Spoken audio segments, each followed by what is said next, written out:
សួស្តីអតិថិជនអរគ្នាថ្ងៃនេះនាងខ្ញុំសូមមកធ្វើការបង្ហាញអំពីប្រភេទផ្ទះវីឡាតូលអេសដែលមានទីតាំងចុះពីរងូបការរំដួលចម្ងាយត្រឹមតែ200ម៉ែត្រតែប៉ុណ្ណោះហើយនៅផ្នែកខាងក្រៅនេះយើងក៏មានជា playground ហើយនឹងសួននៅខាងមុខគឺអាចឲ្យក្មេងៗគាត់មកលេងនៅកន្លែងនេះបានផងដែរឥឡូវនេះទៅមើលជាមួយនឹងបរិវេណនៅខាងមុខផ្ទះក៏ដូចជាខាងក្នុងផ្ទះទាំងអស់គ្នាចំពោះប្រភេទផ្ទះវីឡាតូលអេសនេះផងដែរគឺមានការសាងសង់លើទំហំសាច់ដីរហូតដល់ទទឹង15ម៉ែត្រនិងបណ្ដោយ23ម៉ែត្ររីឯទំហំផ្ទះវិញគឺទទឹង8ម៉ែត្រជម្រៅ 15.6 ម៉ែត្រសម្រាប់ផ្ទះនេះគឺមានការរៀបចំស្រស់ស្អាតខ្លាំងមែនទែននៅផ្នែកខាងនេះគឺមានការរៀបចំជាលក្ខណៈសួនច្បារក៏ដូចជាកញ្ចក់ជាពិសេសគឺមានស្លាយសម្រាប់ឲ្យក្មេងៗគាត់លេងនៅខាងក្នុងផ្ទះបានយ៉ាងងាយស្រួលតែម្ដងផ្ទះនេះគឺមានការប្រម៉ូសិនពិសេសខ្លាំងមែនទែនបញ្ចុះតម្លៃរហូតដល់ $15,000 ទៅលើការទិញផ្ដាច់តម្លៃនៅសល់ត្រឹមតែ$14,700 តែប៉ុណ្ណោះចំពោះផ្ទះនេះតែម្ដងណាចាឥឡូវនេះចូលទៅមើលនៅផ្នែកខាងក្រោយនៅផ្នែកខាងក្រោយនេះគឺមានការរៀបចំជាមួយនឹងលក្ខណៈកញ្ចក់គឺធ្វើឲ្យបរិវេណនៅខាងក្នុងផ្ទះមានសោភ័ណភាពស្រស់ស្អាតខ្លាំងមែនទែនចានិយាយទៅគឺកញ្ចក់នេះបរិវេណធំទូលាយស្រស់ស្អាតខ្លាំងតែម្ដងចាអង្គុយមើលជាមួយនឹង view នៅខាងក្នុងផ្ទះចានៅបរិវេណជុំវិញផ្ទះតែម្ដងណាហើយបើខាងនេះវិញមានការរៀបចំជាមួយនឹងតោងយល់ចានិយាយទៅទិញផ្ទះនេះគឺចំណេញតែម្ដងមានកន្លែង relax នៅក្នុងផ្ទះស្រេចតែម្ដងណាបងចាហើយឥឡូវនេះយើងបន្តទៅមើលជាមួយនឹងផ្នែកខាងក្នុងផ្ទះវិញម្ដង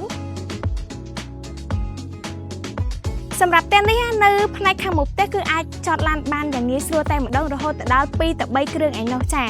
ឡូវនេះចូលទៅផ្នែកខាងក្នុងផ្ទះ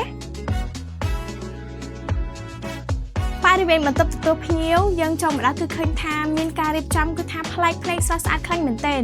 ជាពិសេសផ្ទះនេះបងទិញទៅគឺនឹងទទួលបានជាមួយនឹងទូដេគ័របន្ទប់ទទួលភ្ញៀវយ៉ាងស្រស់ស្អាតគឺមានថតច្រើនខ្លាំងមែនទែនហើយមានការបន្ថែមជូនជាមួយនឹងសាឡុងចាគឺស្រស់ស្អាតខ្លាំងតែម្ដង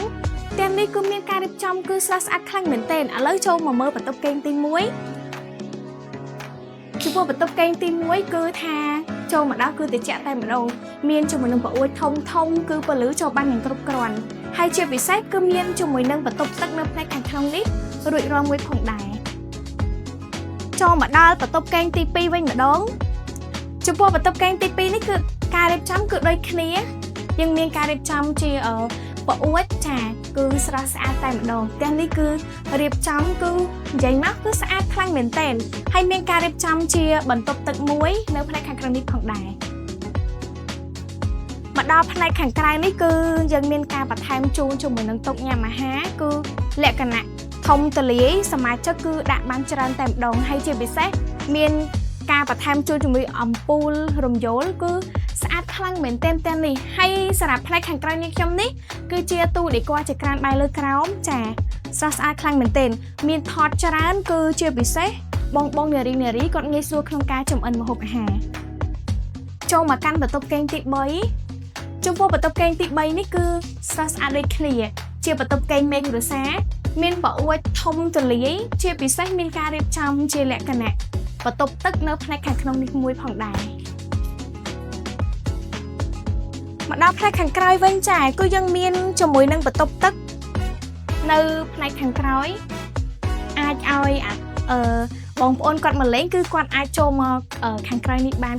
ចាហើយនៅផ្នែកខាងក្រោយមានជាមួយនឹងផ្លូវដើរចាទៅផ្នែកខាងក្រោយផងដែរចាសរុបរួមមកចំពោះប្រភេទផ្ទះវីឡាតូលអេសនេះផងដែរយើងមានការរៀបចំជាបន្ទប់គេង3បន្ទប់ទឹក4ផ្ទះបាយ1បន្ទប់ទទួលភ្ញៀវ1ជាមួយនឹងចំណាត់ឡានធំទូលាយចំពោះព័ត៌មានលម្អិតទាក់ទងទៅនឹងគម្រោងប្រភេទផ្ទះអតិថិជនអាចធ្វើការទំនាក់ទំនងមកកាន់ទីតាំងការិយាល័យផ្នែកលក់ដែលមានទីតាំងនៅ